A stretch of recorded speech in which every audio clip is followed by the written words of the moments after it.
Tension rises, Guadalajara.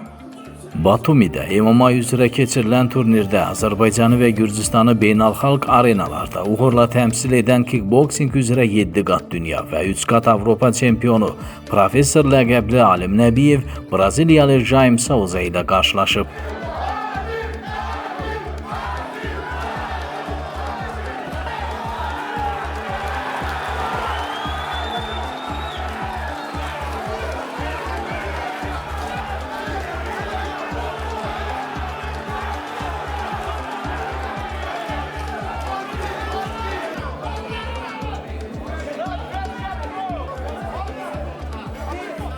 Üç raund davam edən son dərəcə gərgin mübarizə şəraitində keçən döyüşdə Alim Nəbiyev hakimlərin yekdil qərarı ilə qarşılaşmanın qalibi elan olunub.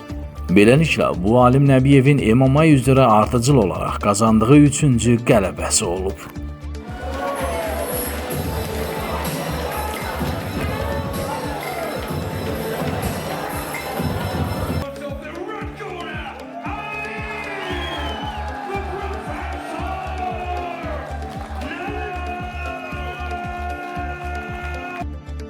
Xəbər portalımıza müsahibəsində idmançı gələcək planları və qələbəsinin mənəvi əhəmiyyəti barədə danışıb.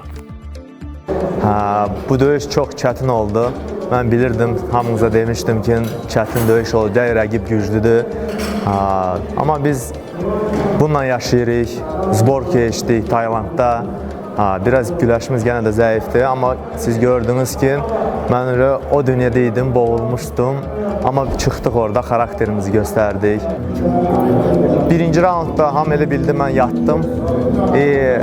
Qələbə rəqib qazandı. Amma bizim xarakterimiz göstərdi ki, 350 döyüş budur da. Xarakter 350 döyüş göstərdi ki, bu zamandan biz çıxdıq, qələbə qazandıq. Alim Nəbiyev həmçinin bildirib ki, hazırda ona müxtəlif döyüş təşkilatlarından təkliflər də daxil olur. Çox organizasiya kontraktlar yollayırlar, döyüşlər istəyirlər ki, mən onların organizasiyada döyüşüm. Bilmirəm, bir-iki gün lazımdır mənə istirahət eləmək, özümə gəlim, fikirləşim, komanda ilə danışım, ondan sonra gələcəm. Martda da istəyirlər, Gürcüstanda turnir ola, Tiflisdə, orada da döyüşüm ola bilər.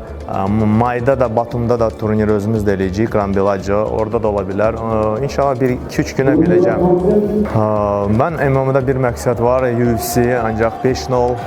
Ondan sonra inşallah mənim bəlkə də bu ildə UFC-də də görə bilərsiniz, Allah kömək eləsin. Məlumat üçün bildirək ki, Alim Nəbiyev əslən Tel-Aviv bələdiyyəsinin Qaracala kəndindəndir. O, keçmişdə Dünya Muay Thai Şurasının keçirdiyi turnirlər üzrə yüngül çəkidə dünya çempionudur.